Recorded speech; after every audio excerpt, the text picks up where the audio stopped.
Hey everyone, welcome to the Peter Attia Drive. I'm your host, Peter Attia. The drive is a result of my hunger for optimizing performance, health, longevity, critical thinking, along with a few other obsessions along the way. I've spent the last several years working with some of the most successful, top-performing individuals in the world, and this podcast is my attempt to synthesize what I've learned along the way to help you live a higher quality, more fulfilling life. If you enjoy this podcast, you can find more information on today's episode and other topics at peterattiamd.com.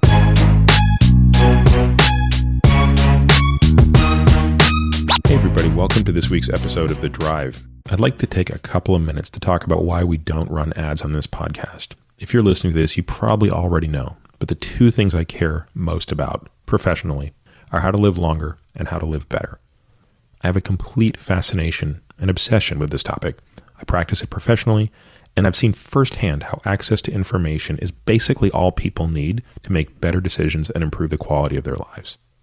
Curating and sharing this knowledge is not easy, and even before starting the podcast, that became clear to me. The sheer volume of material published in this space is overwhelming.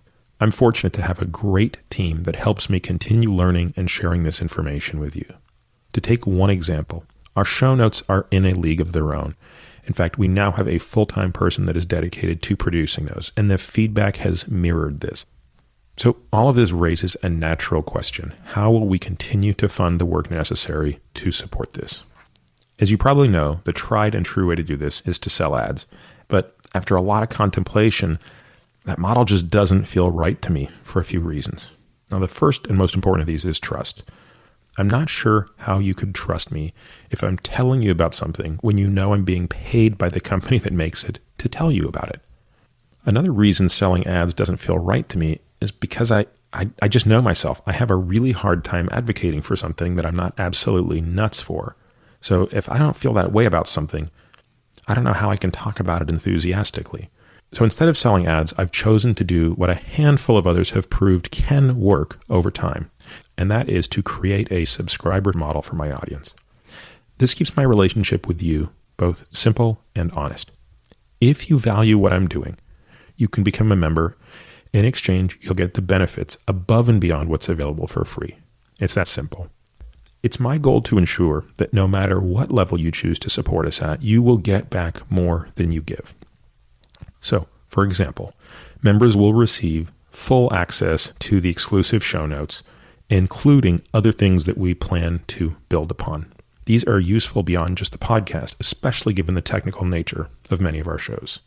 Members also get exclusive access to listen to and participate in the regular Ask Me Anything episodes. That means asking questions directly into the AMA portal and also getting to hear these podcasts when they come out. Lastly, and this is something I'm really excited about, I want my supporters to get the best deals possible on the products that I love.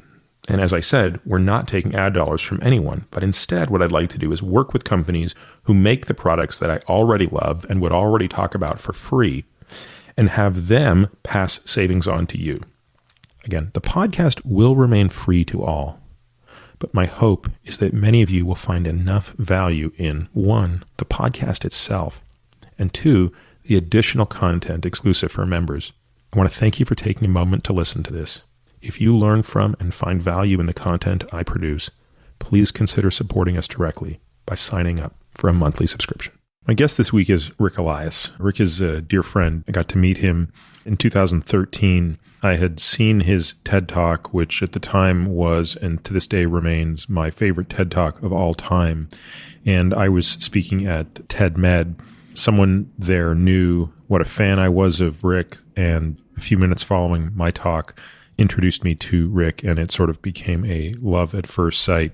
He is someone I consider a dear friend, an amazing mentor, and this podcast is really an opportunity to allow me, I guess, to, through a discussion with Ric, share so much of Ric's wisdom with all of you as listeners. We begin our discussion by talking about the day that would change Ric's life forever, but we also go a lot deeper. And after we finished recording this podcast, Ric said, "Man, I have never been pushed so far and so deep into what really happened and transpired that day and how it impacted my life." So I'm honored that we were able to have that discussion and that he was able to sort of trust me enough to share so much so broadly. I don't think there's much more, honestly, that I need to say about this. There's so many things that we talked about that go beyond surviving this plane crash. We talk a lot about Ric's incredible role as a CEO of an enormous company, his remarkable work in philanthropy, but I think it's just better that you hear this one from the horse's mouth. So without further delay, I hope you enjoy my conversation with my dear friend Ric Elias. Ric, thank you so much for making time. I know you're super busy this week, but when your office was able to coordinate us getting together, I was delighted.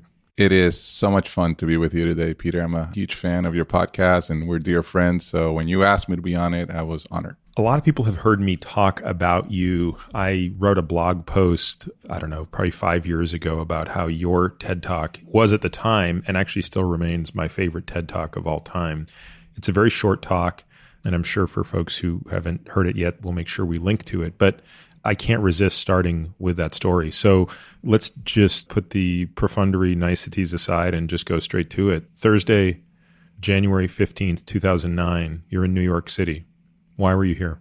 I was here because one of our partners, DirecTV at the time, was here and I was having lunch with the CMO. The night before I had dinner with a good friend of mine and was having a couple small meetings in the morning. And then I was flying home to coach my son's basketball team when I landed in Charlotte. The flight was going from LaGuardia to Charlotte. How many times did you take that shuttle, that flight? That's probably a common flight. 100 times.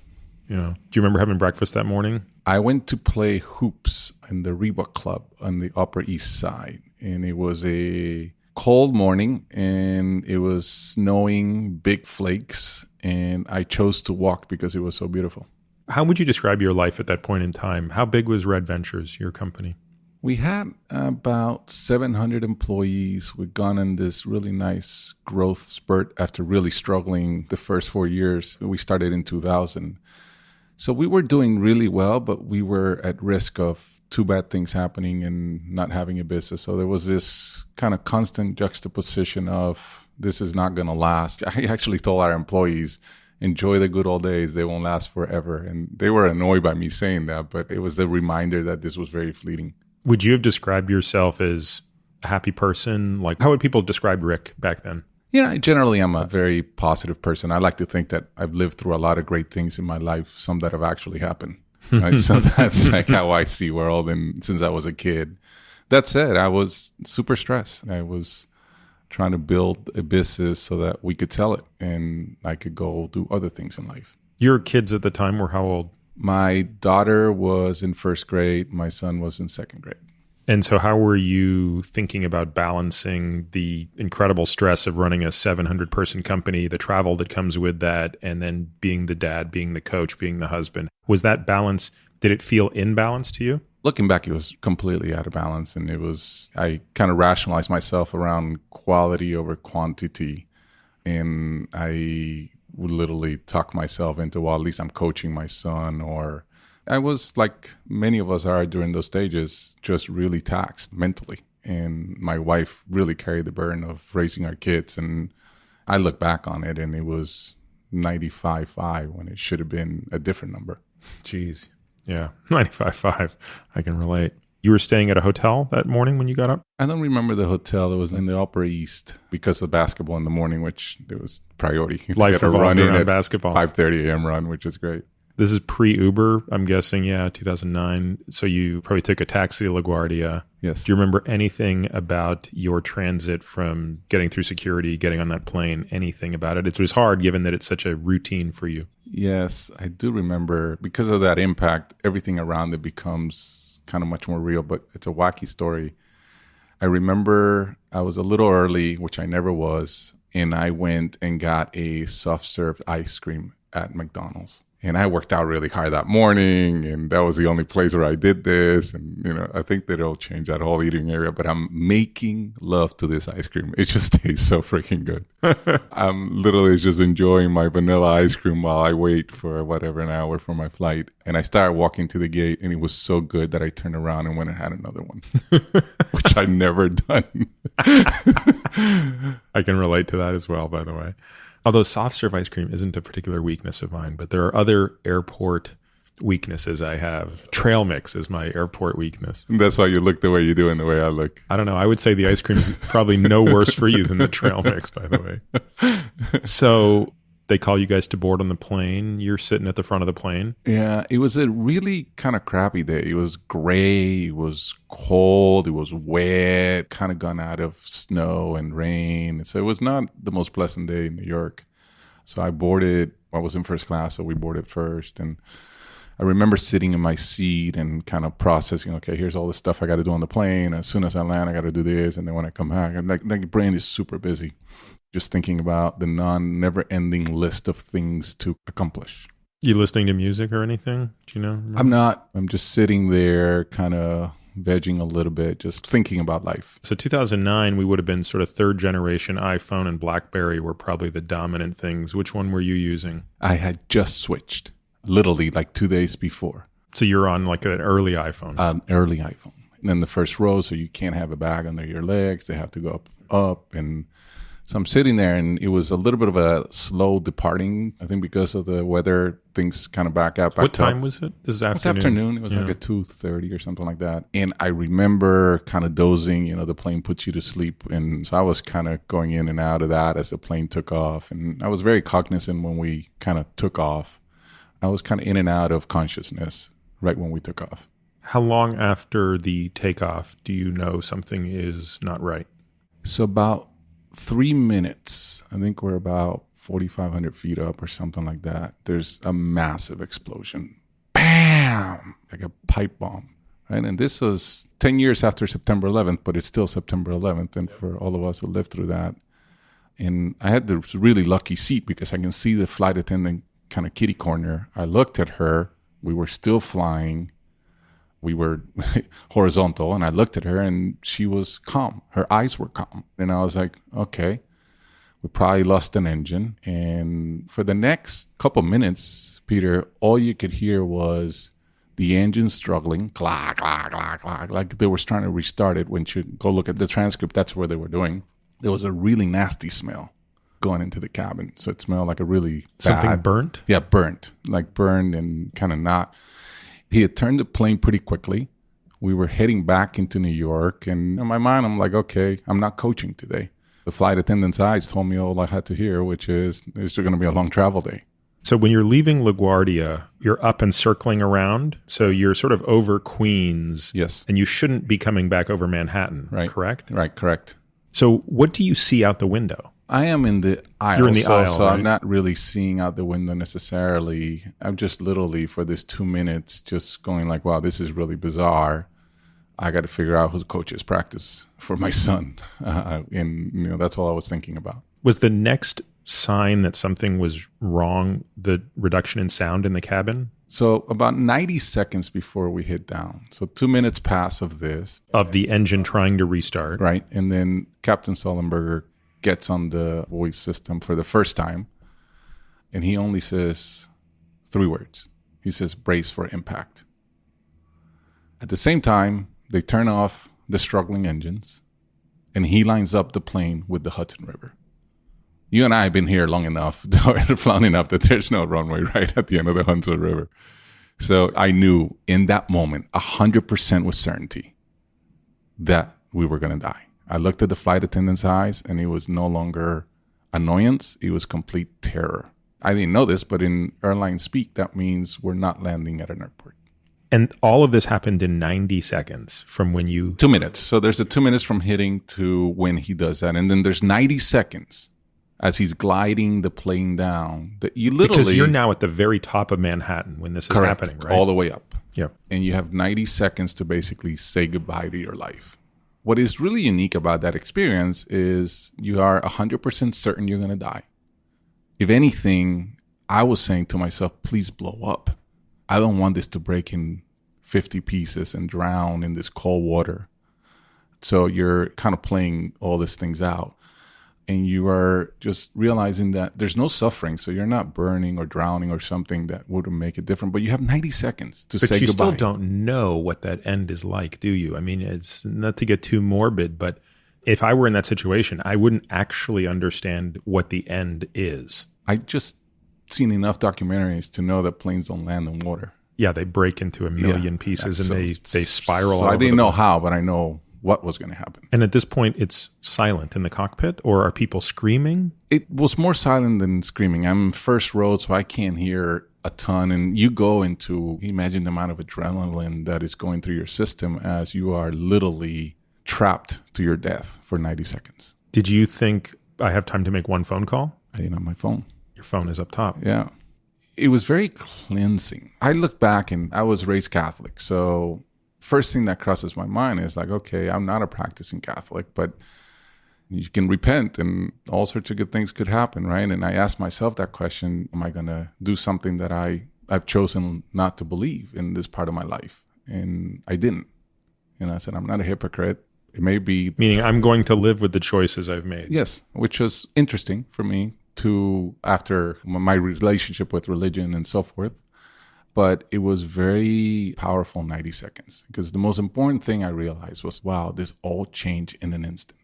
I thought I had years and now it's all over. How old were you on that day? I was 42. How old are you? 46. Yeah.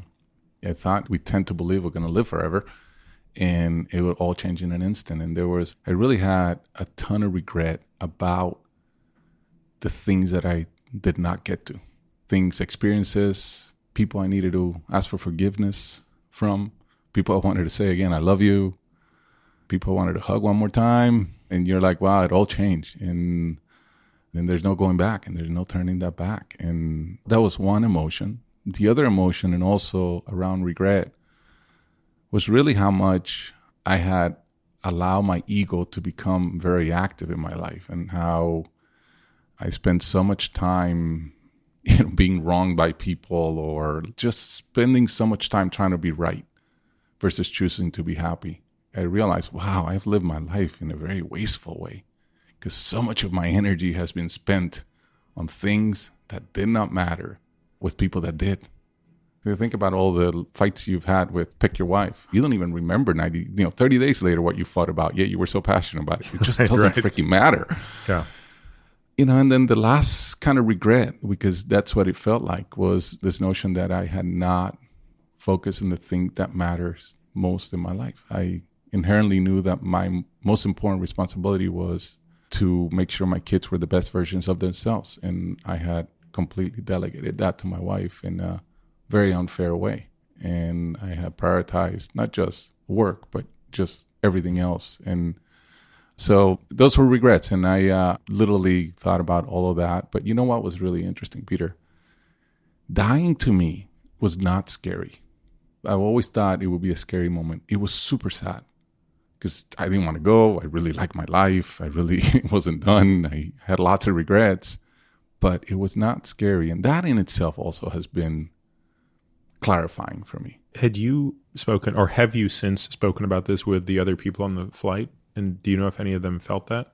I have not. I had so much support when I landed on love and all that I kind of stayed within my realm of comfort. And then immediately after, there were all sorts of things, books and lawsuits and this, and it all felt so disingenuous to me. The US Airways sent us a check for $10,000 and I refused to. I've seen your check. You've seen it? It's sitting in Jay Walker's library. Yes. Yeah. You're probably the only person that didn't cash that check. Huh? You know what? That's bad karma. I did not want to cash that check. And it's not the right thing. No matter how big it would have been, $1 million, I would have not cashed it. I was given the ultimate gift. And the ultimate gift was to say goodbye to your life, to close your eyes, to touch your own arm, say, I love you, to wish for it to blow up, and to open your eyes and realize that you had a second chance. As the plane is coming down, do you see the George Washington Bridge? Can you see it? Oh, yeah. I saw it more as we were going over it, and you can see the cars at a scarily close place. Like, literally, you see cars in a level you never see them in an airplane. Like, I wonder. You see the level of detail. The detail. Like, and we almost took on that bridge.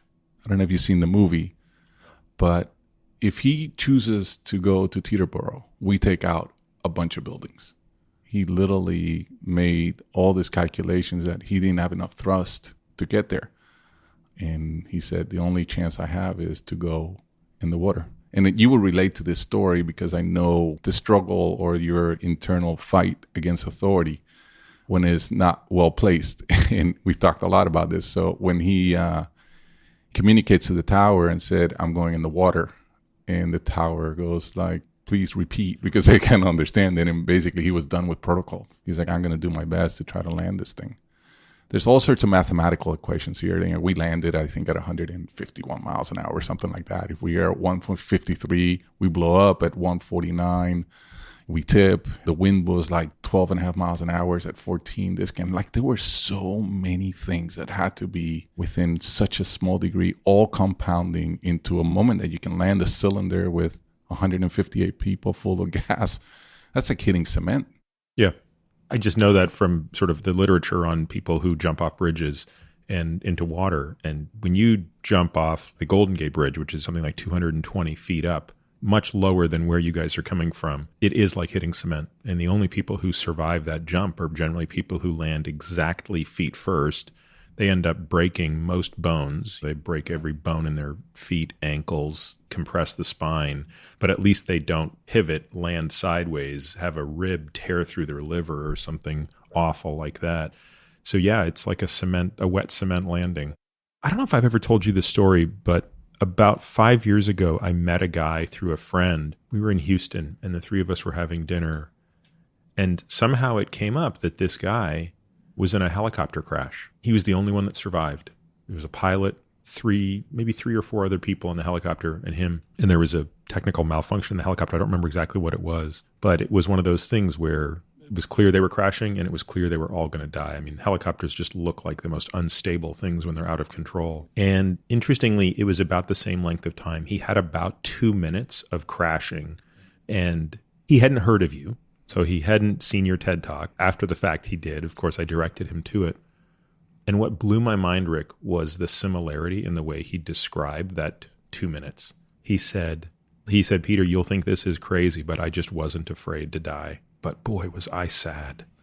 He was about your age. He was probably 40 when this happened. He was hurt in the crash. I mean, he broke both his legs. I mean, he was, again, the only survivor, but walked away with his life. I'll never forget that, how he explained something about not being afraid, but just being so sad.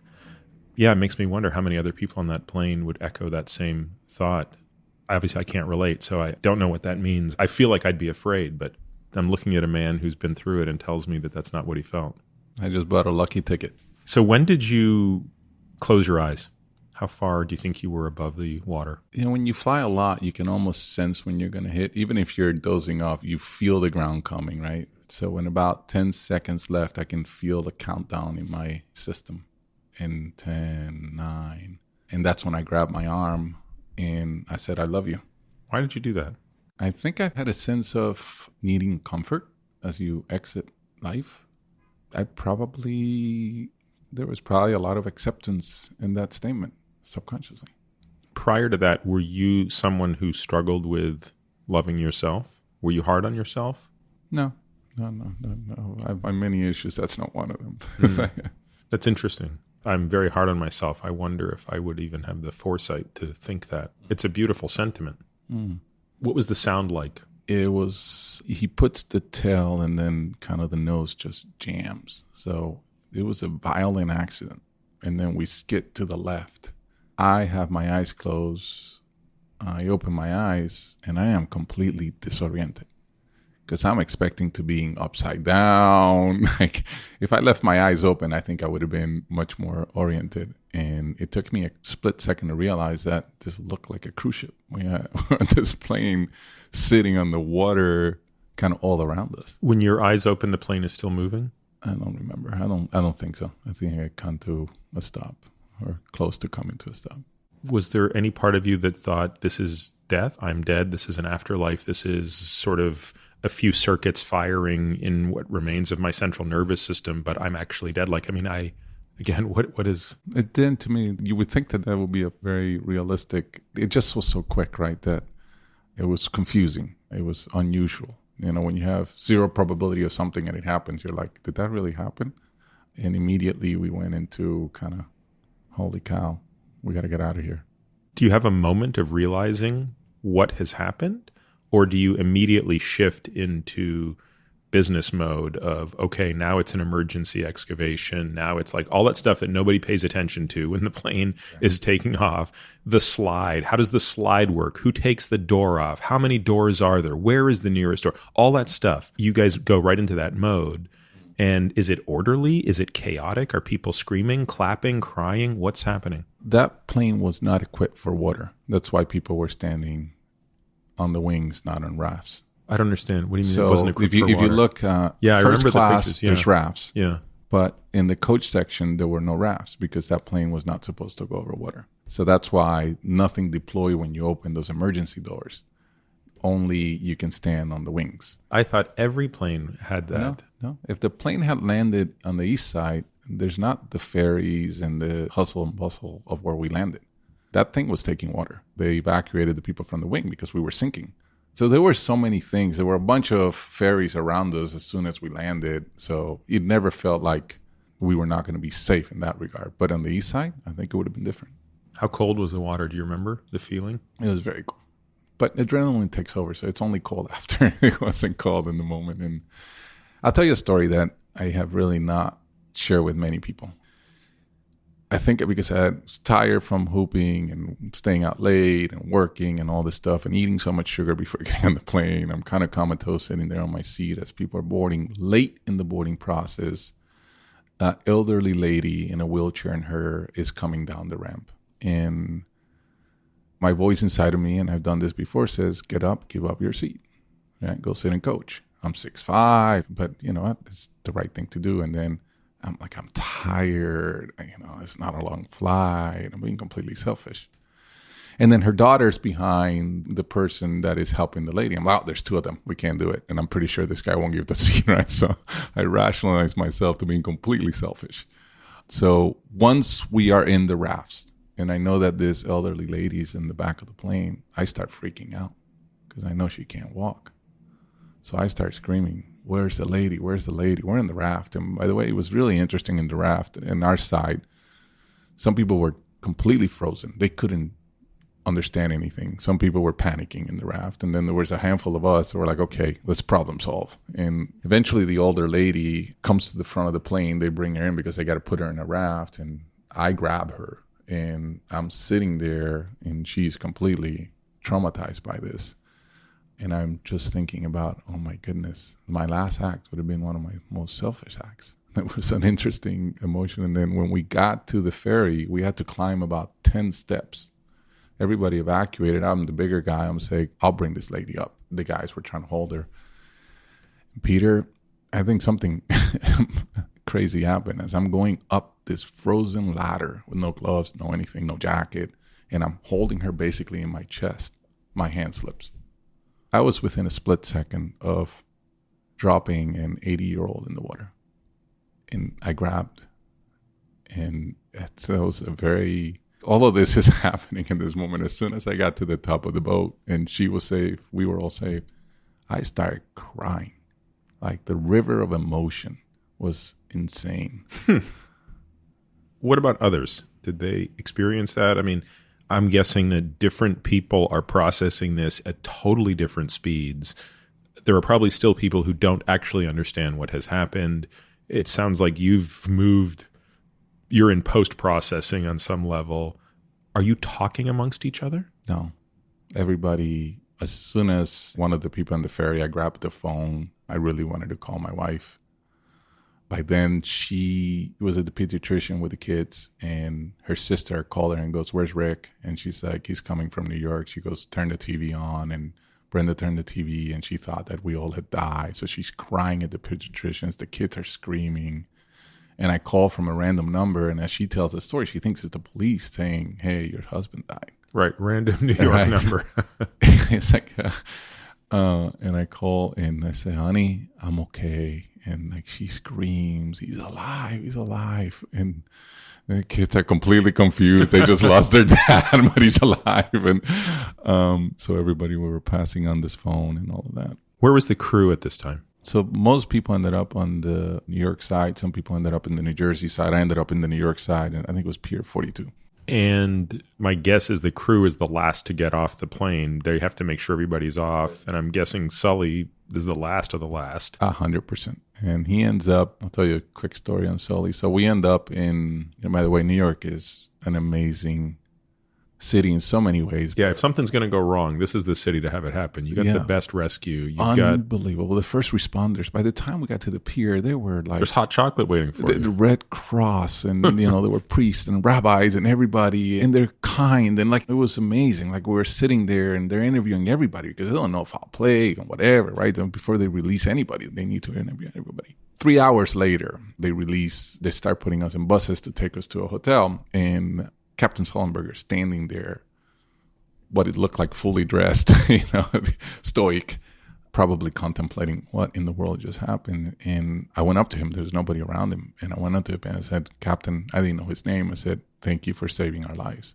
And Peter, he said something to me that day that I say to myself all the time when someone thanks me for something. I don't say it out loud much. You know what he said to me? He said, I was just doing my job. Can you imagine if we all just kind of did our jobs at every level? That really shocked me that was his process. So they put us on a bus and the media's there and all of that. And we get to the hotel and there's food and they were amazing. And they're like, okay, you want a hotel? The train is tomorrow. Many people lived here, and I looked at the lady, and I said, I need to get on the next flight. At what time is the next flight? And she looked at me like I got hit in the head, right? It's like she's calling the concussion protocol. Right. I was like, this guy has completely lost it. And the way I said it to myself is like, listen. The probability of this happening twice is like... If this plane goes down and I die, it's me God is coming to see, right? Let's go get this over with. If it dies and I don't die, Oprah Winfrey and I are going to share a stage somewhere. And if I get on this plane, I'll never be afraid of flying again. Did you fly out that night? I flew out that night. What did you feel like when that plane was taking off? How did it feel different? I remember the next time I took a flight, which was maybe a couple weeks later. And I had a seat. Again, I got upgraded to first class and I gave it up and I wanted to sit in the first seat of coach and I wanted to see me on that plane. And I sat on the left-hand side of the plane and I just watched. And I needed to relive all of that, That flight, I just wanted to come home. My mom and dad picked me up because my wife was at home with the kids. They're young and our home got 60 people within an hour and they all came and everything, but nothing had really happened. We were fine, but it's just beautiful love and beautiful expression of support and community. And so my parents picked me up and there's media and everybody there and I squirt around and I don't want any, people are talking to the cameras and whatever. And you can see when you look at the footage, I'm pretending I'm a normal passenger in the plane. And my mom, it's all of 5'3". At the time she was 70, so she's about to turn 80. And I remember giving a hug to my dad and giving a hug to my mom and feeling like this was the safest place in the world. A little lady hugging a 6'5" guy was the safest place. And I remember feeling like a kid again. I had asthma as a kid, and that was the only place that I could breathe. And it was so beautiful to embrace my mom in a way that, again, it started this journey of I am not taking anything for granted. And that hug was like the switch. And there's not a day that goes by that I will not do something and remind myself I'm not taking this for granted. And I love that hug with my mom. My mom has fairly advanced Alzheimer's now, as you know. And so those hugs are not there anymore the same way, but I'm so glad I was able to be a kid again as it relates to hugging her. We were together a few months ago, and you mentioned to me that you had never seen Captain Sullenberger since that day you saw him on the docks, and then you saw him for the first time. You had just seen him for the first time. Tell me about that.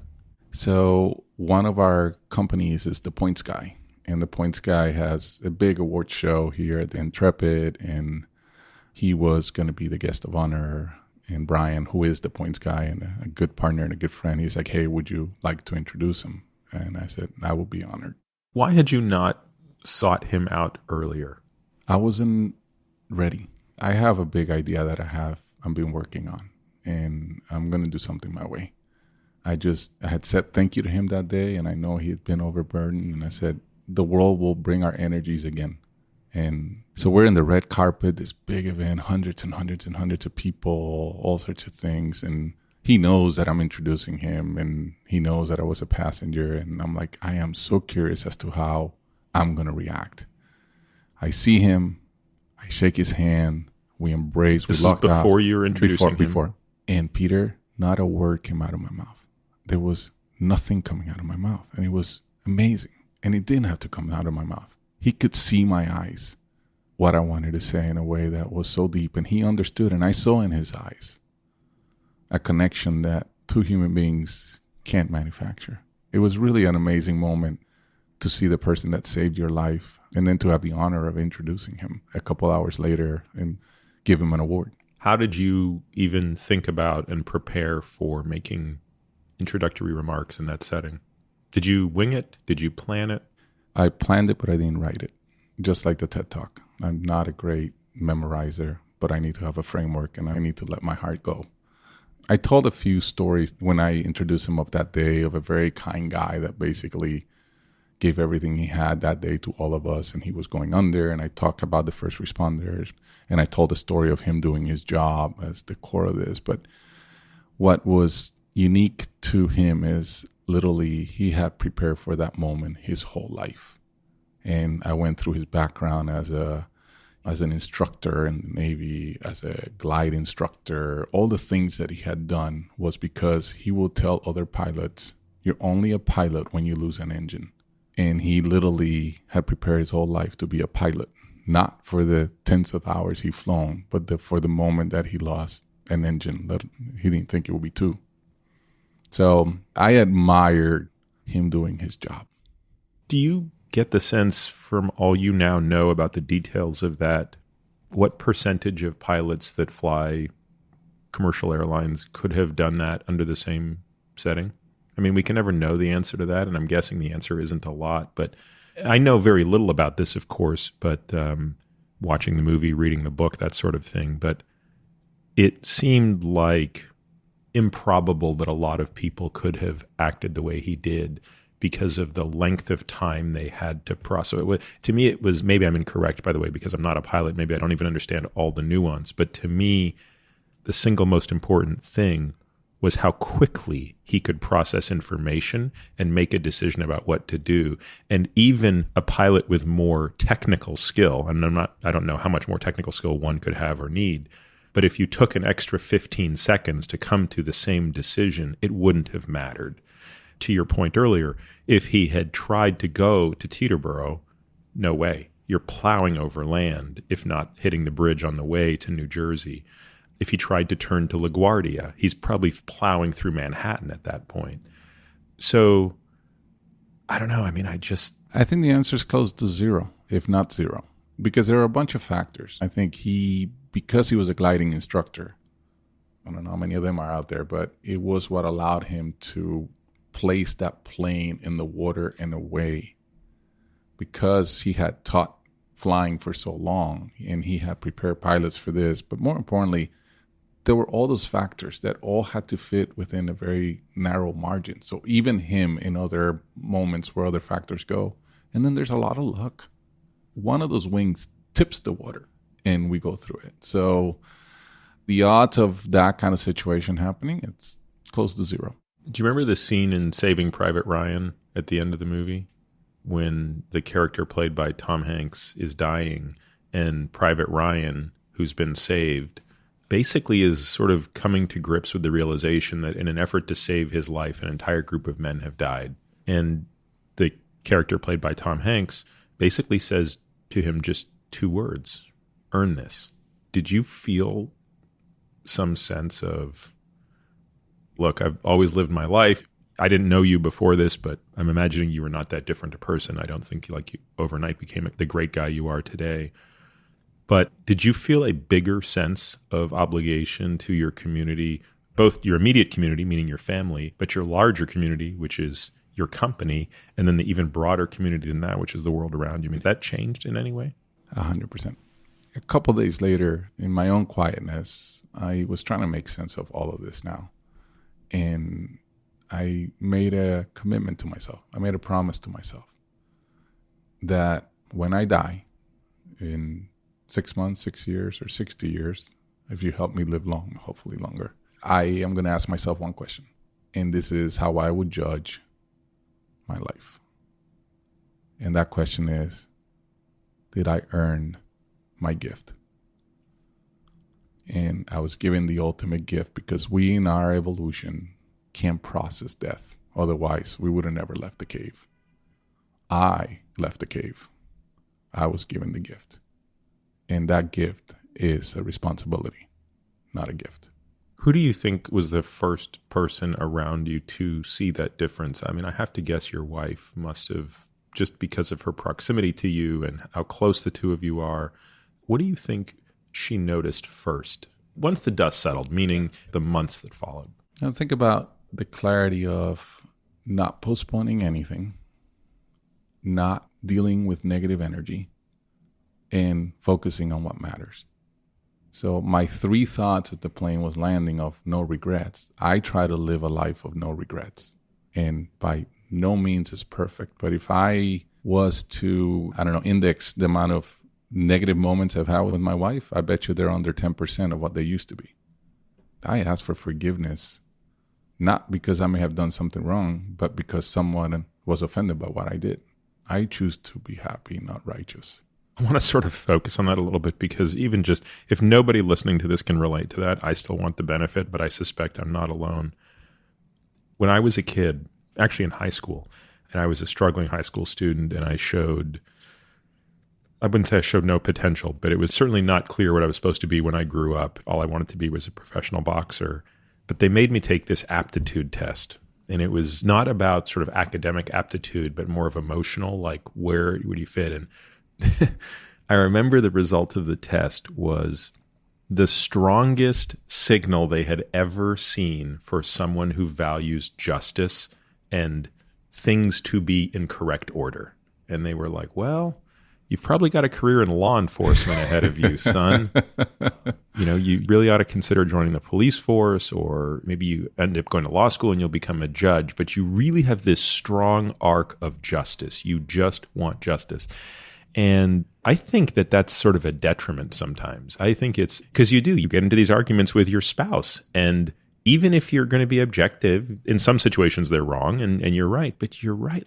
This idea that what is the upside to that? You could very easily just drop this case, quote unquote, and get back to just being a happy existence with the world. So were you someone who would argue a point if you felt you were right? And because I've never known that side of you, it's so hard for me to imagine you having any of that streak in you that I have, for example. Yeah, I'm Latin and hot-headed. I would, less than that, I would be too passionate about certain things. But think about it. There's always 3 sides to an argument. Yours, theirs, and the truth. And if you start every argument understanding that you don't have the truth, you have your truth, it's really easy to surrender to that. And most things in life are a shade of gray and not completely black and white. And the problem is when we believe we're right, we have made something black and white. Do you think that is something you knew beforehand and choose to ignore? Or is it something that you somehow came to you as an epiphany as a result of this? This is my mom's teachings. But I ignore them. You ignore them? Yeah. My favorite, I plagiarized most of the things I said. And being Puerto Rican and learning English when I came to college here, I'm constantly collecting new thoughts from others. I had an original thought after the plane crash, like mine. Like I could literally claim this set of words may have been uttered, but I've never heard them. And it is that I collect bad wines. Now I plagiarize that from you. Oh, good. Yeah. Finally. Tell us why you do that, because I love it. I collect bad wines is the trigger thought for not postponing anything. And the thought is, if you go to my house, I have a lot of bad wine, because if the wine is ready and the person is there, I'm opening my best one. This changes in an instant. I don't want to leave with a bunch of good wine that I never drank. And it's a way of living. It's a way of living in everything. So collecting bad wines means so much. It just means taking the trip, making the call, taking the risk, having the courage, forcing yourself to things that you know you need to do. I know you know this, but I was 45 pounds heavier at the time when this happened. And this was a commitment of me saying, I'm doing all of this. It becomes very centering. Which, by the way, a little counterintuitive. Some would argue, good thing you had those 2 ice creams. Like, wouldn't you have regretted it if that plane's crashing and you're like, man, I just wanted those 2 ice cream. You know, you can take these things to 2 different extremes. And there is a bit of a contrast, which is on the one hand, you're living for the moment, in which case we should be as hedonic as possible. Yeah. But at the other hand, you've lost 45 pounds. You were healthy to begin with, but you're much healthier today. You're probably 10 years younger physiologically, which is a very forward-looking point. How do you reconcile those completely at odds behaviors? Or behaviors is the wrong word, but viewpoints. I still have the ice cream. I think, again, it's a notion of balance. I think it's defining the game. Is your game longer or shorter today? So there's a book that it's coming out called The Infinite Game. And I believe in the infinite game before the book. It's Simon Sinek, and he's great. He's a friend. And he wrote this book. It's very much a philosophy of which I live life, which is the whole purpose of the game is to play the next game. There's no winning. There's no outcome. There's no end. So because I play the infinite game in life, I want to be healthy enough to continue to play the game. I can win the game of complete pleasure for a day, a month, a year, but then I lose my ability to keep playing the game. It's called The Infinite Game. It's phenomenal. Yeah, I've heard him speak about it. I'm looking forward to it very much. I want to go back to sort of the winter and spring of 2009. You did mention in your TED Talk that, I don't know if it was weeks later or some period later, you're at a recital for your daughter. Tell me about that. Do you ever watch the movie Ghost? That's the Bruce Willis Patrick Swayze and Demi Moore. Right. Yes, many years ago. Many years. And there's a scene in that movie where he's dead and he's the ghost and he's watching. He's seeing life as it's happening. And I felt like I was sitting there, and it was probably 2 weeks later or something. So very recent. And I felt like I was the ghost. Like I was not supposed to be there. And here I'm watching my daughter and just completely bawling. And people around me, I'm like, this is supposed to be a happy play, dude. It's like, what are you doing? And I was bawling because I was giving that gift of seeing her on that stage. And by the way, it doesn't have to be a stage. It doesn't have to be a play. The magic of seeing your kids every day grow up, if you want to choose to see it that way, can be equally powerful. So it was a moment where I realized, wow, this is the gift. Is to be able to watch my kids grow up, and it was centering around that of all my priorities is my most important one. How did your travel schedule and your relationship with work change as a result of this? Was that a quick change? Was it a gradual change? I remember you sat me down 6 years ago and showed me your calendar, and we walked through sort of the way you ran things. Tell me a little bit more about that today. Time is our only currency. Is the only thing that matters. In our civilization, we solve for wealth first, but find any really rich person that is old or sick, and they'll trade it all for more time, right? So it's worth pausing on that for a moment, because most people listening to this think, sure, yeah, that's easy to say. But I've asked the following question to probably 50 patients and more than 100 people, I'm sure. And the answer is always the same, which is, you ask someone who's at the age of 40, 50, 60, would you trade places with someone who's 90 years old in exchange for $1 trillion? And everybody thinks about it for a second and goes, well, no. I actually do the math. I said, well, take your age now, subtract it from the age of 90, take that delta, divide it by the trillion. You're telling me that you value time more than this. You could actually make a calculation, and it's telling you how valuable time is to you when phrased that way. And most people don't appreciate that. I certainly at times fail to appreciate just how much of a premium I truly place on time. And yet, even today before we started this podcast, I was lamenting the fact that I agreed to take a call as a favor to somebody, and it ate into an hour of my day. And I was sort of like, sometimes I just don't say no enough. I don't protect time enough. And yet if I did that calculation more, I would. So How did you calculate that and how did you implement it? I'll tell you, but you reminded me of one of my favorite stories. And I tell this story to kids. I go speak in a lot of middle schools or younger kids, and they're all caught up in all this material stuff. And I say, okay, I'm going to give you $1 million, but you have to give me your arms. And all the kids are, no. I'm going to give you $5 million. And you're going to give me your arms and your legs. No. Okay, I'll give you $10 million, but you're going to give me your arms, your legs, and your eyes. And the value of the story is you're already rich because you have your health. Money really can't buy that. So value how lucky you are. The talk is around the power of luck. And most of the things that show up as unlucky things end up being lucky things in life if you choose to see them that way. And so you just reminded me of that story. So listen, I waste no time. I only do things that I find that are aligned to what I'm prioritizing, or that I enjoy a lot, or that put me on a path forward of what I want. And as a result, I'm really comfortable saying no all the time. I'm very thoughtful and polite. I don't join any outside boards. I have demoted friends that I outgrew so that I can make room for new friends. I travel light. Through life because I need to figure out a way to increase the value of my time. I have an amazing chief of staff who solves for 40% of the stuff that I shouldn't be doing and all that stuff. So I put enough structure around me that I can be really efficient with my time. But it's really finding always more ways to do it. But saying no is everything. How do you say no? First of all, if someone says, hey, would you come speak at this event? My answer is pretty standard. I'm honored that you would ask. I'm humble that you would ask. Right now, my priorities are my family and growing our company. And as it is, I don't have enough time. Eventually, I hope to have time to do things like this. And if you would have me, I would love to do it.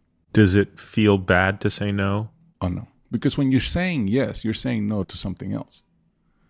So everything in life has a price. You know, it's so funny. I interviewed a good friend of mine, Jason Fried, and he said the exact same thing, which is such a beautiful way to think about it, is every time you say yes, you're actually saying no to a number of things that you can't anticipate between now and then. It's easy to say, oh, do you want A or B? It's hard to say, do you want A or door number B, and you don't know what it is. And most times we don't know. Opportunity cost is really, it's, by the way, one of the keys to business is not settling for good and waiting for great. How many days a month do you think you traveled prior to 2009? I went and tracked it. I was probably on the road 15 nights. 15. Mm-hmm. And what is it today? That's not vacation with my family? Yeah. I mean, time away from family. 4. Wow. And it's literally decreased like 1 per year. And I track it. I track now too, thanks to you. Good. This is the first year I'm going to break, but meaning I'll be less than 10 days a month away from family. I'll average through December 31st. I'll hit 9.9. Wonderful. Yeah. I want 8 next year. That's the way to go. We focus on what we measure. It's just our brains are destined. So that's what they say. It's a dream until you write it down, and then it's a goal. Mm-hmm. It's the same thing. It's the same principle. Do you think your kids at the time knew what happened? Yeah. They were sort of 6 and 7, right? Yeah, they kind of understood that something really big had happened, but it really impacted them. My son just did a project of his identity in life, and one of the central story was this story. I didn't even know, and he's 18, right? So it tells you how hopefully it gave him context of enjoying life. You said something earlier that I just thought was so incredible, and I can't stop thinking about it. This idea that Sully basically said, you are only a pilot when you lose an engine. Like everything you've done is sort of preparation for that one defining moment of your life. Have you thought about ways that extrapolates to what it means to be a father, what it means to be a husband, what it means to be a CEO? What are the equivalents of the engine losing moment when the rubber hits the road and all that other stuff is just there to prepare you for that moment? The easy answer on the business side is you're only a leader in a moment of crisis. Otherwise, you're just in charge.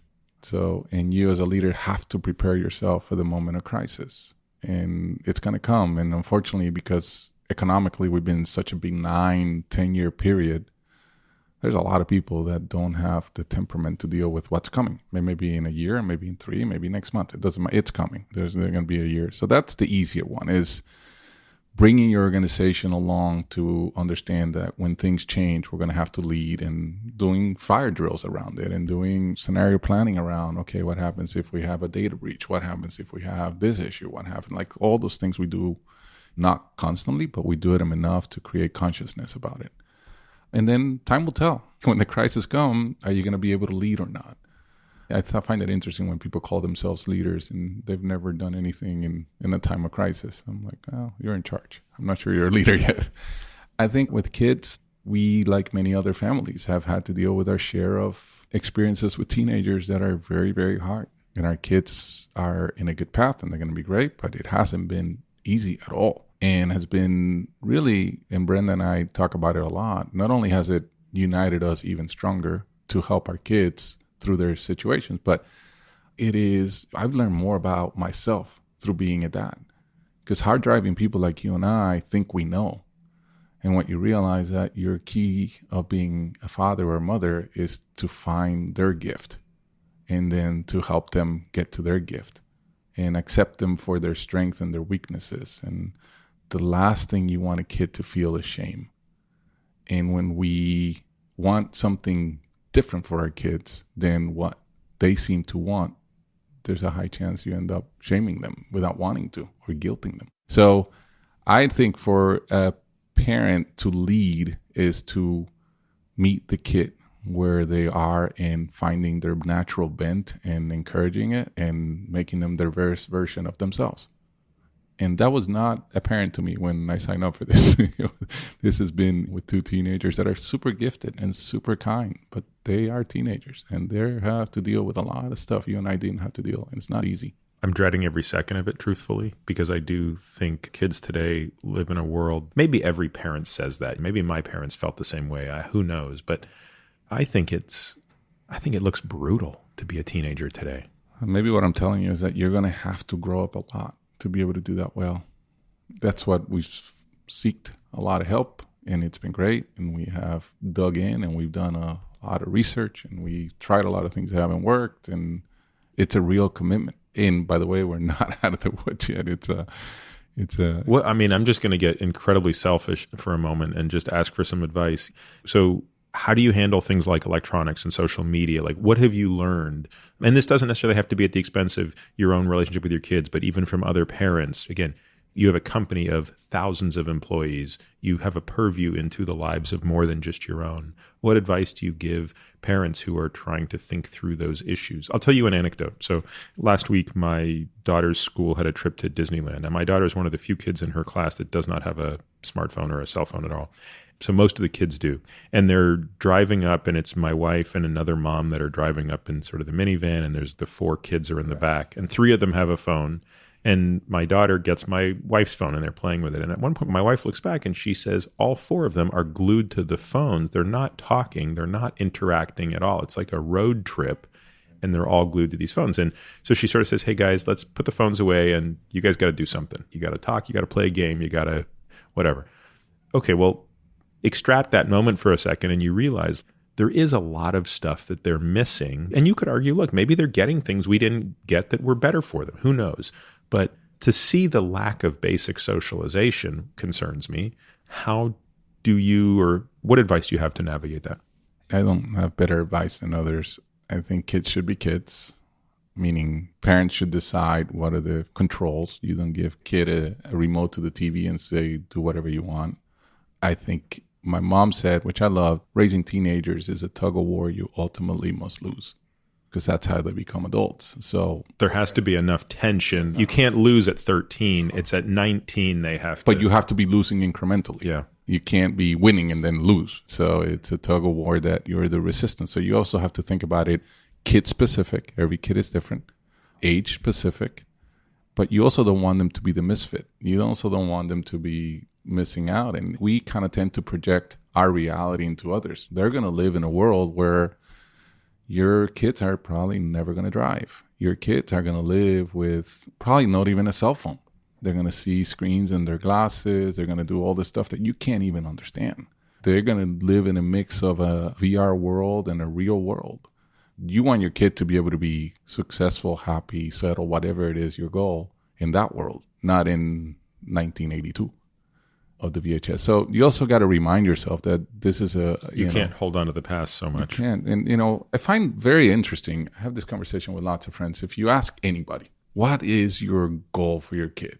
They'll tell you some version of the same thing. Happy, well-adjusted, contributing, growing, finding their passion, whatever BS we'll talk. And we mean it.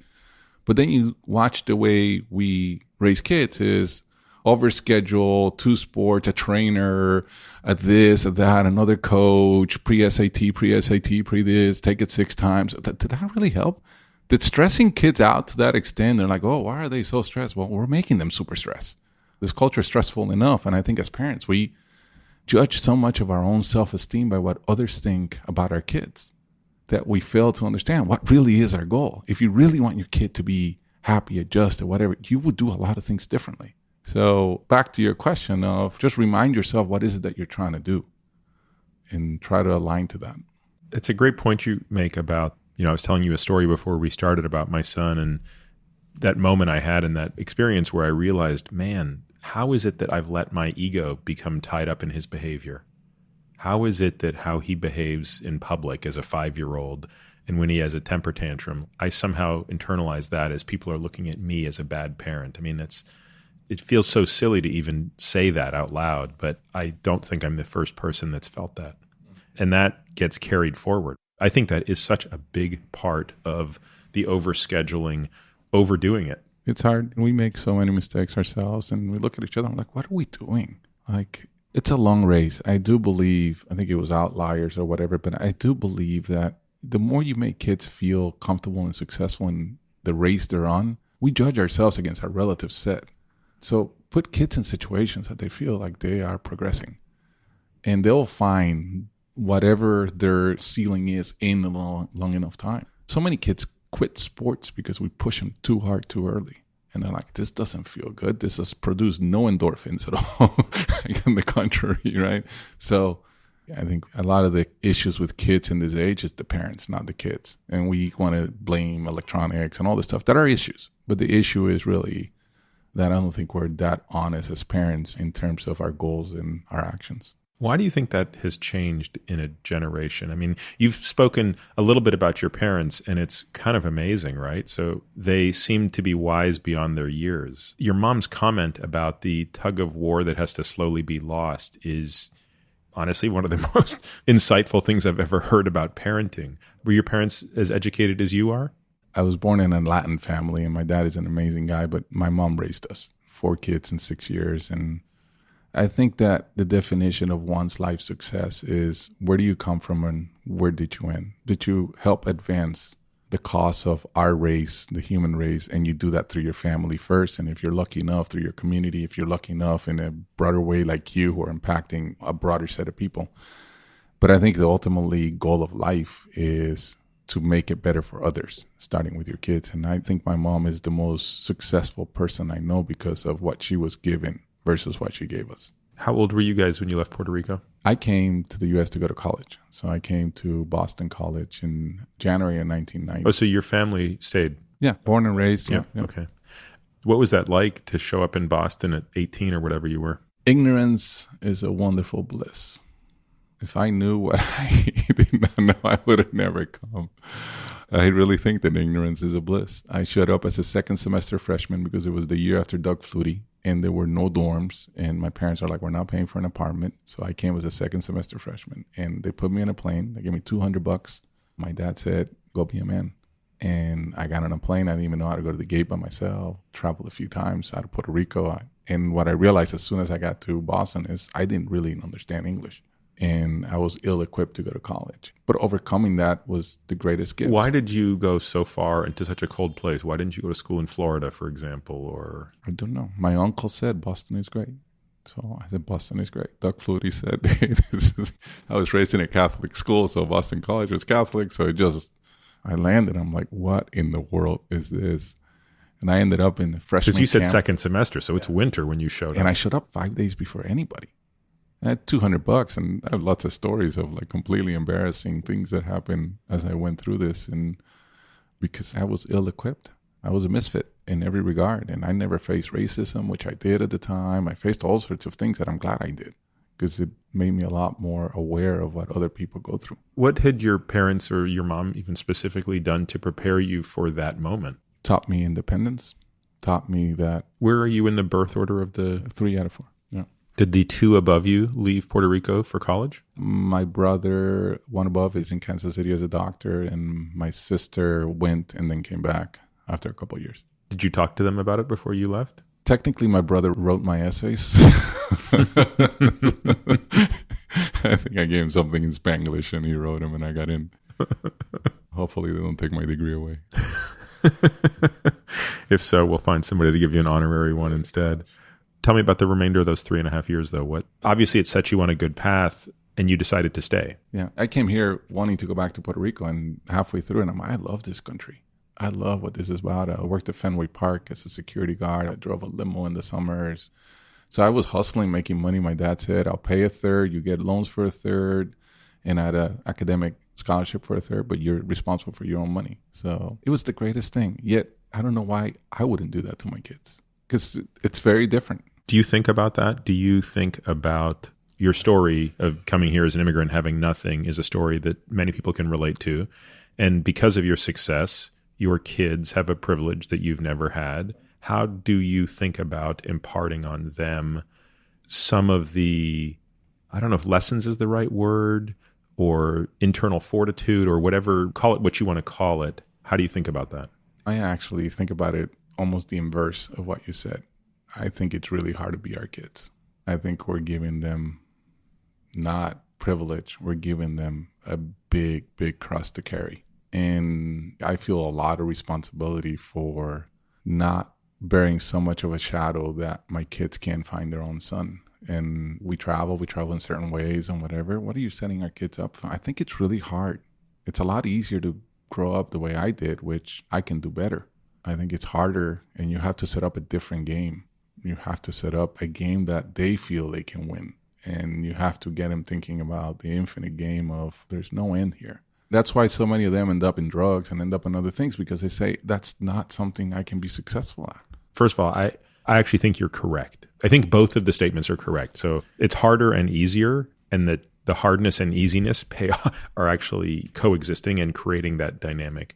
So you can't dim your own light. I mean, as you said, especially someone like you who's been kind of given this gift. We haven't even got to talking about Red Ventures, which I want to in a minute.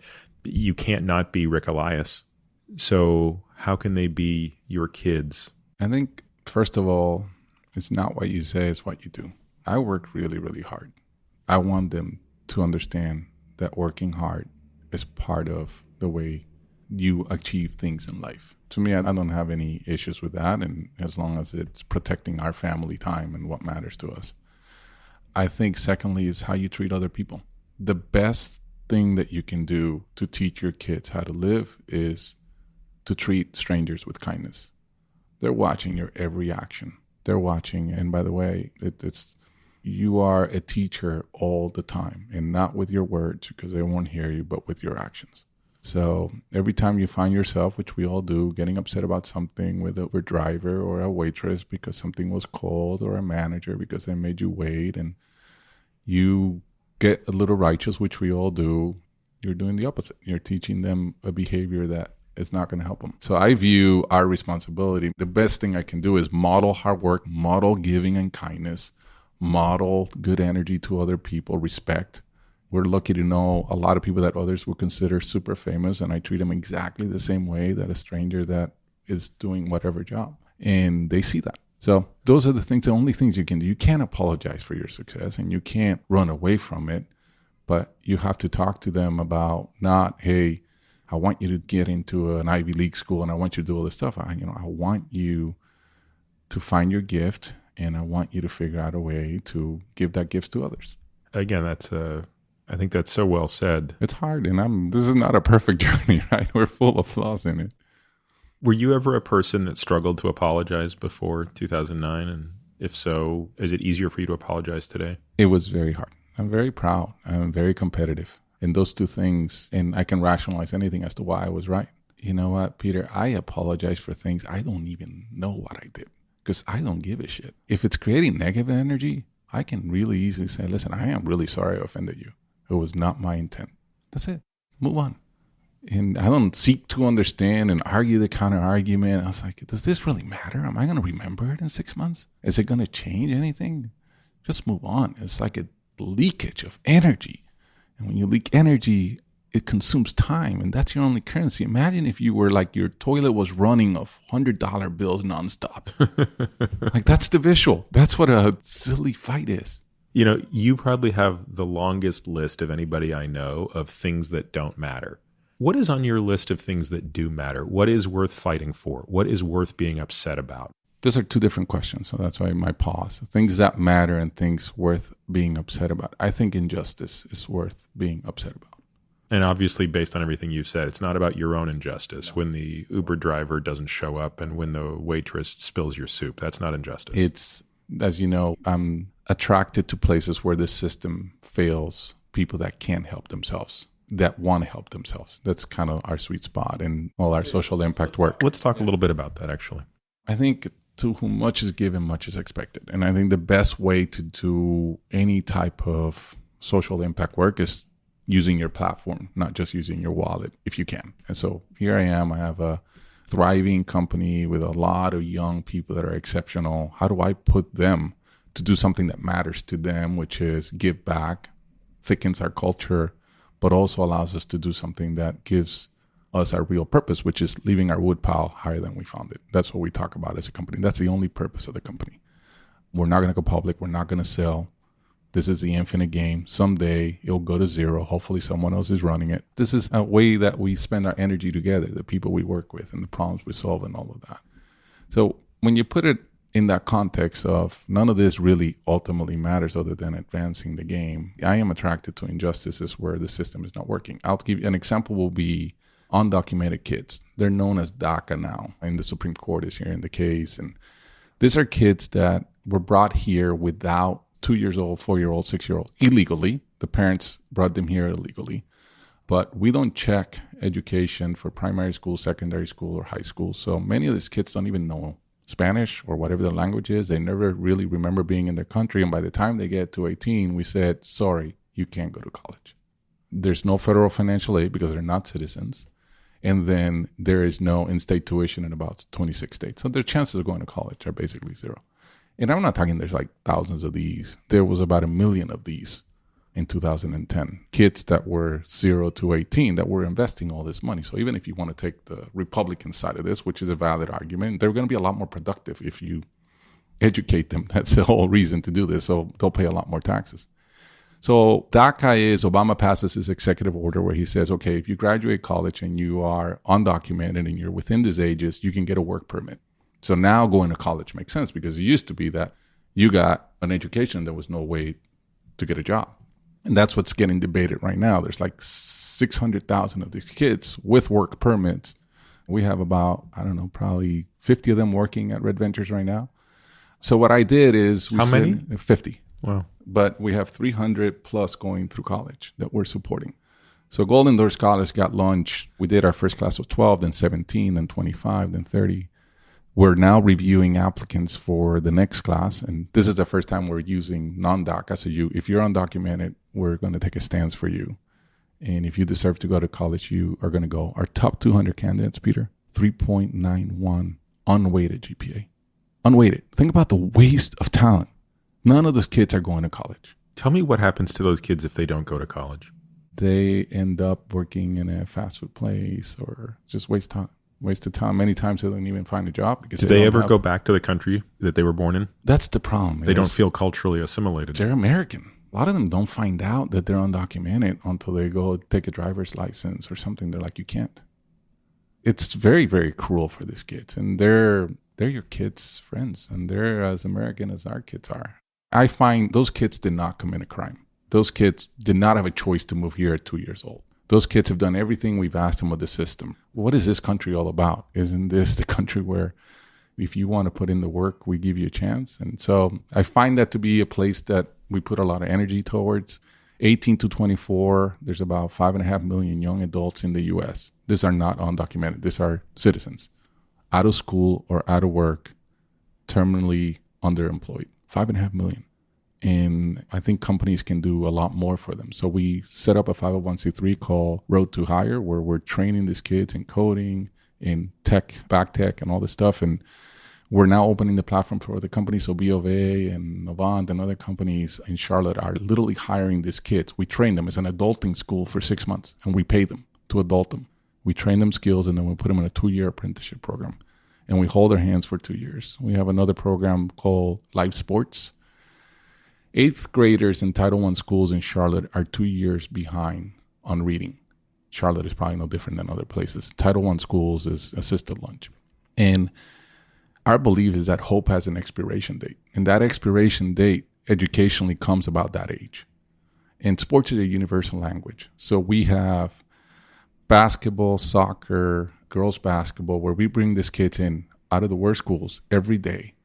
We give them usually their last meal of the day. We give them an hour worth of reading because we think if they can catch up with reading, they'll extend their hope. And then we give them an hour and a half worth of exercise. Every weekend there's activities. We have 250 kids now in the program. We started it 2.5 years ago. We're going to grow it. We're going to build our own facility. So we're just trying to do our part. Like, these are drops in the water, but they matter. And then for me, it mattered after Hurricane Maria that I did something for Puerto Rico. So we launched 787. That's the area code. So we're training. Right now, we're training about 70 young Puerto Ricans in the U.S. that we want to reverse the brain drain. So we're going to bring them back. We're giving them real digital jobs, and we're going to move businesses to Puerto Rico so that we can bring people back to Puerto Rico. I want to go back to the first of those because you're not a dogmatic guy. You're not a self-righteous guy. You're a very empathetic person. Help me see my blind spot, which is...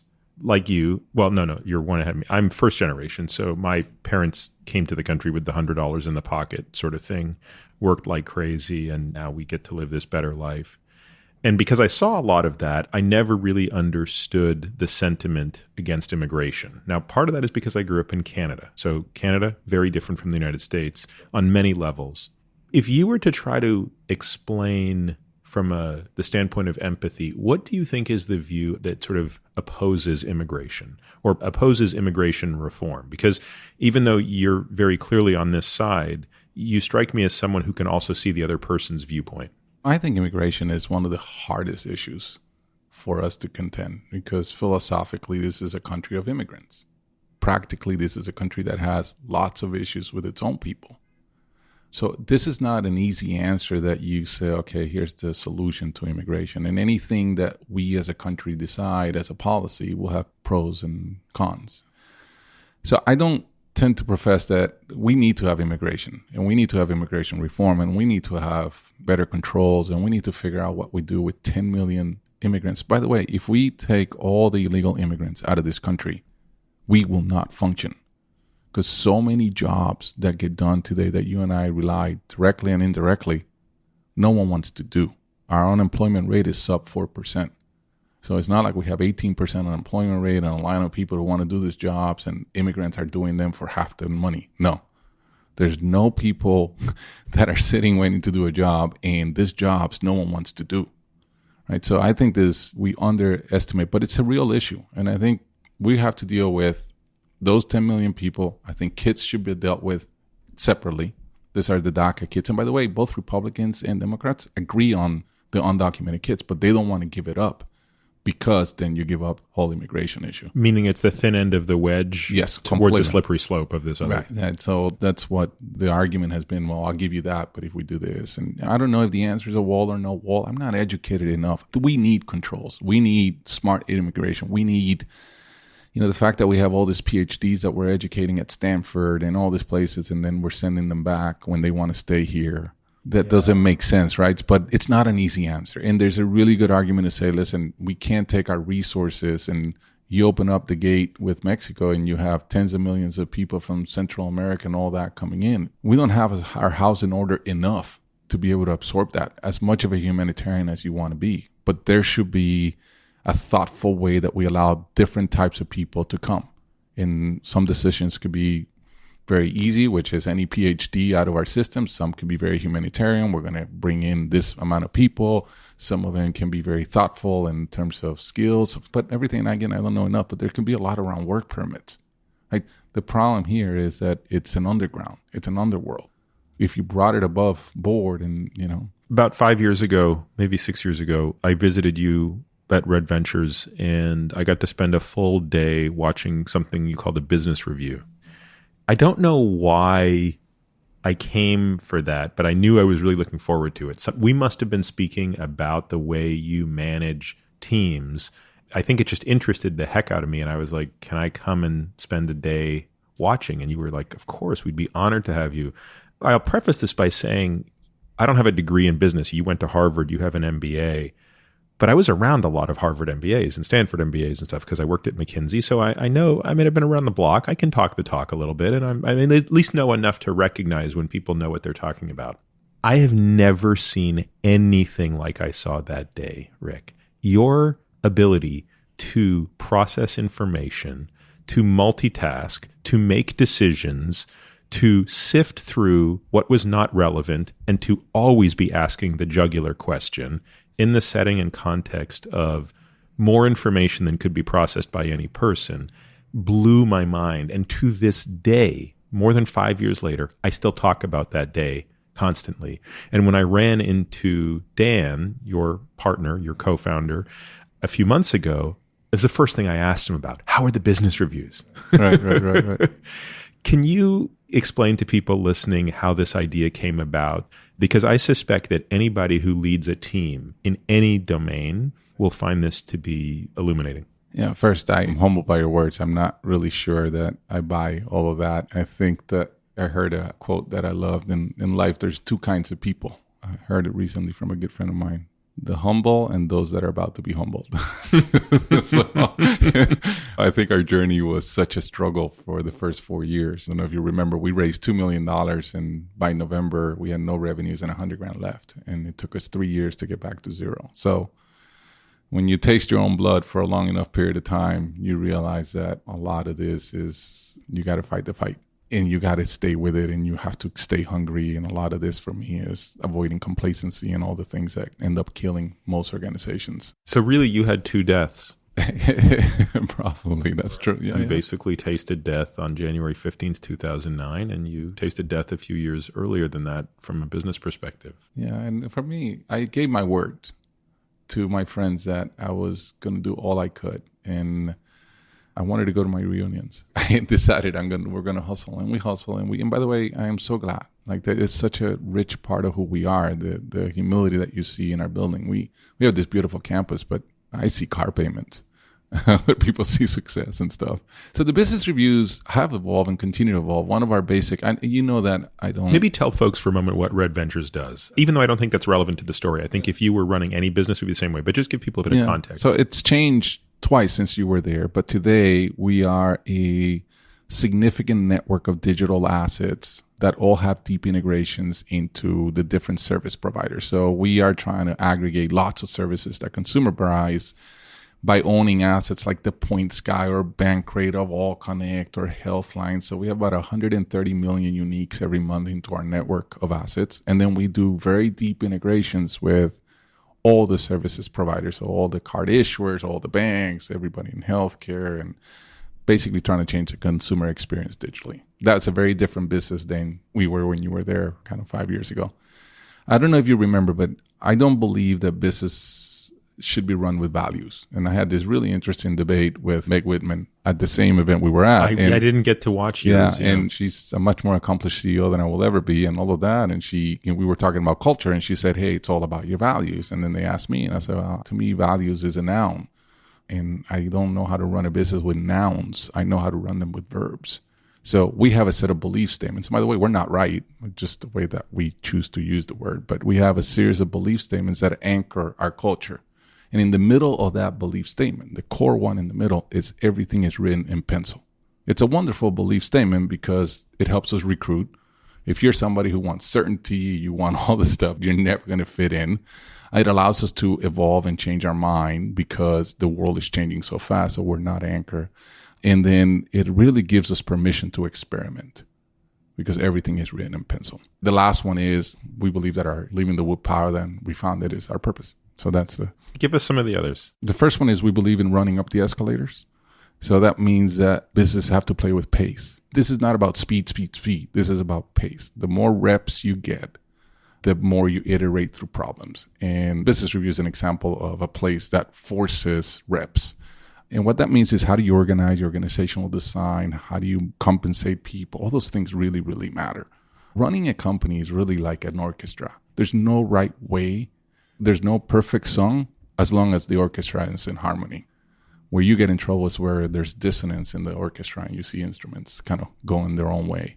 So for us, it's really important that we're playing at a high pace. That doesn't mean we work till 7 p.m. every night, but we work hard. We're very purposeful. We're small teams. We're decisive. We're okay. Most things in business are pass-fail, yet we are trained our whole lives for grades.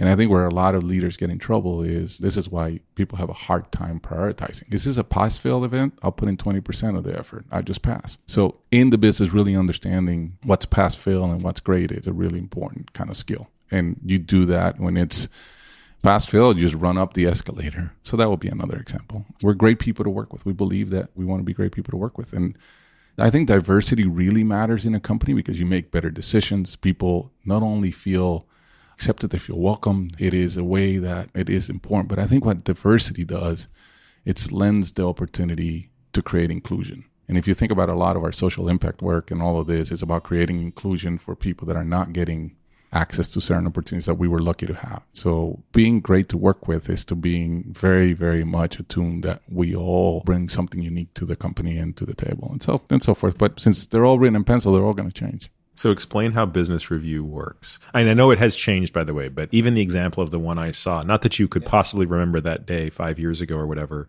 but you were basically in a room and you sat in a conference table and there were business leaders basically all presenting to you. And what was the format? How did it work? It's 20-minute meetings. No charts are passed, nothing in color, none of that. A couple of charts on the screen are fine, but you got to be able to get to your point. Right. No big PowerPoint decks were being passed out. No. And you had to start the meeting, okay, here's the problem we're trying to solve, or here's what we're trying to talk about. Like, you have to define your problem.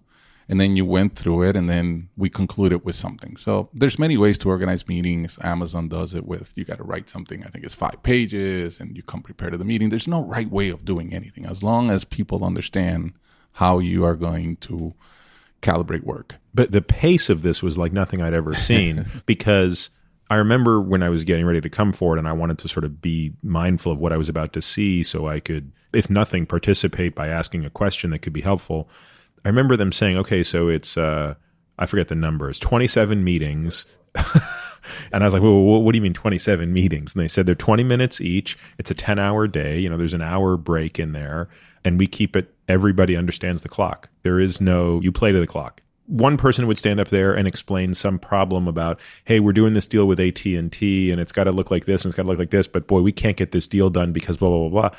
And you would ask 5 incredibly pointed questions. And I was like, wow, I mean, that's amazing. Because 10 minutes earlier, you were hearing about something totally unrelated and you could pivot so quickly to this. And then you'd exit with a plan, which is, okay, great. Here's an idea. You're going to go back to your counterpart at AT&T. This is going to be the idea you're going to pitch. Boom, boom, boom, boom, boom, boom, boom. We'll see you in a month. Let me open a window. I think it's an interesting thing. I learned this from a good friend of mine, that anything you do in life should be a 3-fer, meaning at least a 3-fer. Some things can be a 4-fer. And most people are happy to get a 2-fer. And what I mean is, you can do something that has many purposes. The quick example is, you're going to go play golf because you play golf. That's a 1-fer. If you go play golf at a beautiful course, that's a 2-fer. At a beautiful course with your best friends and with great weather, great. So in business, the business review is a 4-fer for us. It's a way to force prioritization. It's a way to train people how to present. It's a high stakes environment. Your team was so impressive. You're absolutely right about that. I've watched people. I mean, I am a real stickler for having information presented, and it just kills me to watch people who can't get to the point. And there was not one example in 27 meetings of somebody who couldn't get to the point. I think our strength is, there's 2,000 25-year-olds at Red Ventures that have been trained at a level because of all this exercise. That it's great. It's the best business school for a lot of these young adults. The third is, it forces decision making. A lot of those things were tough decisions, and the worst decision is a no decision. So it forces decision. And the fourth is that it acculturates. So it's a very much, there were teaching moments, there were things that happened. You showed up with certain things, some things. So I'd like to set up as an organization, if we're going to invest that kind of energy and time, something that has currency in many different directions. How did you sharpen your sword to get to that point? Is it literally just the reps? It's reps. Intuition is nothing else than having seen something before. And when you start getting all this pattern recognition, it's because you've seen so many times the movie. And the key is not to see the movie, Peter. I think is to be introspective about what happened in the movie. So a lot of times I'll finish a negotiation and I'm like, oh, I screwed that up. I did not read that cue. I was too aggressive. Last night I had a dinner and it was really great. In the last 5 minutes, I fumbled it. As soon as I got in the car, I'm like, what did you just do? I don't want to make you talk too much about it, but can you say a little bit more about what it is that you think you fumbled? When you do a lot of interpersonal skills, the other person is talking to you nonstop without words. And a lot of this is knowing when you stop. In my last 2 statements, I lost some of the momentum I got with the other 55 minutes. And I just knew it in their eyes. That doesn't matter, right? That's just part of the journey.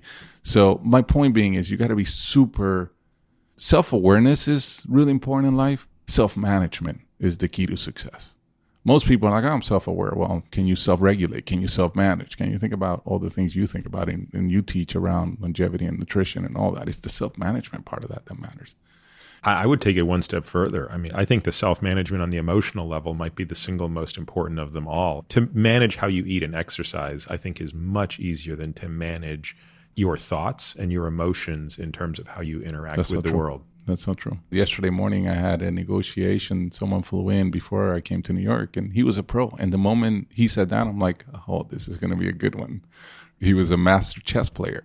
So I knew every time they asked something, he wasn't asking something. So you're constantly going, okay, what's the question behind the question? What is it that you're trying to angle? What is it you're trying to find? In good negotiation is when you can find currency that they value more than you do, and then you find a way to make it work for everybody. When someone is a very good negotiator and they're trying to do that, then you can almost play the inverse game. It's like, can you create an impression of something so that you can create value for something so that you can get something else, and then you're reading what they're doing. So it's really fun. Do you teach this deliberately to your teams? Because I got to tell you, I don't think that reps alone are sufficient. In other words, you could put me into 100 deals to negotiate. I don't think I could ever extract the insights that you seem to extract. I think you're doing something at a meta level that few of us do, which is, it's what you said. It's not just seeing the movie. It's knowing what the movie means and knowing how to recreate pieces of the movie in subsequent movies. That's a totally different skill. I don't have it. I know that for a fact. To start, by the way, I don't think I'm great at it. I think there's much better people. So this is a journey that there's always someone better than you. So I'm in this constant journey and want to get better at all these aspects. So the moment you think, I'd finished negotiations, discussions where like, oh, there was a pro at the table and it wasn't me. It's like, oh, that was a masterful event. It was happening. You kind of laugh, but when you're so attuned to it, every interaction is a game of influence. With your kids, with your spouse, with everything else. And it's not a negotiation. Negotiation means someone wins, someone loses. You're constantly trying to influence with your thoughts, and then you're allowing other people to influence you. What type of person do you run from in business? Negative energy, selfish. What are the telltale signs of that? Because when that's obvious, those people usually don't even get in the door. What are the subtle signs of that? Like for us, pronouns really matter. We versus I, or? Yes, but it's the subtlety on when you say it. Are you taking the credit for things? So you may use the we, but it's all about you, right? So it's the next level of all of that. So how do you internalize things? I'm looking for people that are really ambitious for something bigger than themselves. And in that journey, they want to do well. They want to provide whatever it is, but it's much bigger. If someone is interested in just one thing, I think we all have a competitive drive, for example. So when I look at people, I'm trying to understand, and this is a little bit what I'm trying to explore in the current podcast we're doing with all these super athletes, is what's driving your competitive spirit. And I've kind of honed it down. And again, I plagiarized this from somebody. But you're either driven by competing and killing a competitor. Think of Muhammad Ali or somebody, right? Like he needed to see the other person stand over them. You're driven by fear of failure.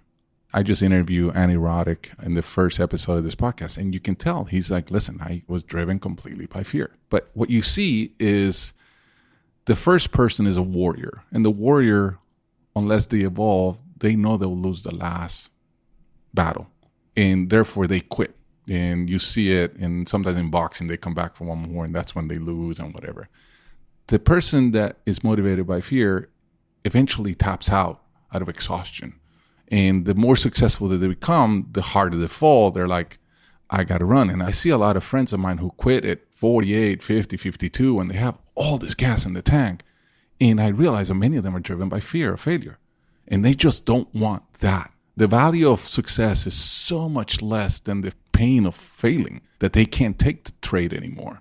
The success became too significant. The third, and where I'm like really focused on, is the people that love to compete because they just love to get better all the time. It's a race against themselves. One is like a race against somebody. The other one is a race against fear. The other one is a race against yourself. And I find people that have that energy have a better balance about it and can run the longer race. And if you see people like, I know lots of guys that are in their 60s or 70s that are still refusing to let the old man or old woman in, is because they're driven by the game, by getting better. Professionally, how much of your energy is into your business versus your philanthropy? Not time, but energy. It was 0% 6 years ago. It's probably 15% now. Going to go to 30. Eventually it will be 50. What do you want to accomplish philanthropically that you have not yet accomplished? And not just necessarily at scale. Is there a problem that you have not yet gone after because A, you haven't acquired the knowledge, B, you haven't thought of the angle at which you can have the most leverage, but there's a problem that's nagging? Again, because there's no winning. You're just advancing something forward. I am very motivated by reversing a bunch of the trends in Puerto Rico. I'm not going to solve Puerto Rico. I may barely do anything, but I think I can do something to start reversing some of the trends. I think the bigger opportunity I see is, how do companies become a force of good? How do business leaders see themselves and their responsibility to be a force of good in their communities? And I think these platforms or businesses are so powerful, not just monetarily, but as engines of people and problem solving and access to opportunities, that I want us to become a bit of a beacon of like, wow, you can be successful and be good at the same time. And they don't have to come against each other. Do you think that public companies can do that? Is that part of your decision to stay private? I don't like authority, so I hate having a stock ticker on my head. So that's why I don't want to be public. But I think public companies today, this is a Milton Friedman kind of challenge. And Simon talks about it in that book, is shareholder at the center. That's changing. Look at what the Business Council just announced in the last couple of months. Hey, there's a bunch of stakeholders here. These are pendulums that swing. When we get a fairly far left president in our country, a lot of this stuff may change. Right? So these are pendulums. This is not new. What challenges you the most in your business today? You get a great challenge. You play basketball. It's still such a huge part of your life. You are so competitive with yourself in basketball. What are you trying to sharpen your sword in business? I mean, you talked a little bit about negotiation. Obviously, I can sense in you this passion to be better and better and better at that, and to understand the relationship and the dynamic, because obviously the best negotiation is one in when both people win. What other skills are you honing? The answer you may not like, but I feel like I'm over my head right now. This is so much fun. I'm like trying to run the matrix. We are in 7 industries, from financial services to healthcare to entertainment. We're building a lot of tech, and I'm not a techie, and we're a techie company. We have 800 engineers, and I'm not an engineer. How many total employees right now? 3,200. We have 200 employees in London. We have 110 in Brazil. So you got to know countries, you got to know markets. And most challenging is we grew organically for a long, long time. So we were almost like a culture of settlers. So you came through our system, and we've done a number of acquisitions, and now we become a culture of immigrants. And when your culture is your competitive advantage, which I think 100% it is, and you have added so much newness to it, leading our way through it is really challenging. And I have no idea what I'm doing. I'm like Forrest Gump. I just show up every day and I give it a really, all my effort, and I can't get fired, which is good. And if it goes to zero, it goes to zero. I don't care. Somehow I wouldn't bet on that. No, for sure. I am 100% sure that if Red Ventures went to zero. No. I'm not sure That it will go to zero. Like in 30 days, I'll be super happy to go to zero. I'm found purpose in something else. None of this stuff really matters. There are a few people who can say that with more certainty than you. But of course, that's probably exactly why it doesn't happen. I'd certainly bet against it. If you go back to the morning of Thursday, January 15th, 2009, and you could run into yourself as he's leaving his hotel, rushing to the airport, and you couldn't tell him what was going to happen, but you could say anything to him, what would you say? Don't miss that flight. That was the most remarkable gift I ever got. And I feel bad. There's people that were on that flight that will never fly again. I know there are people on that flight that still can't sleep well, and I am really sorry for that. I'm really lucky that the way it landed in my system was, it gave me urgency, it gave me purpose, it gave me humility, it gave me a game to play, which is a game with no regrets. Rick, I can't thank you enough. I don't know what I did to deserve 2 hours of your time today, but you've given a great gift to a lot of people. An honor to be here. You are one of a kind. I learn so much from you every time, and thank you for being my friend. You can find all of this information and more at peterattiamd.com/podcast. There you'll find the show notes, readings, and links related to this episode. You can also find my blog at peterattiamd.com. Maybe the simplest thing to do is to sign up for my subjectively non-lame once-a-week email where I'll update you on what I've been up to, the most interesting papers I've read, and all things related to longevity, science, performance, sleep, etc. On social, you can find me on Twitter, Instagram, and Facebook, all with the ID Peter Attia MD, but usually Twitter is the best way to reach me to share your questions and comments. Now for the obligatory disclaimer. This podcast is for general informational purposes only and does not constitute the practice of medicine, nursing, or other professional healthcare services, including the giving of medical advice. And note, no doctor-patient relationship is formed. The use of this information and the materials linked to the podcast is at the user's own risk. The content of this podcast is not intended to be a substitute for professional medical advice, diagnoses, or treatment. Users should not disregard or delay in obtaining medical advice for any medical condition they have and should seek the assistance of their healthcare professionals for any such conditions. Lastly, and perhaps most importantly, I take conflicts of interest very seriously. For all of my disclosures, the companies I invest in and or advise, please visit peterattiamd.com/about.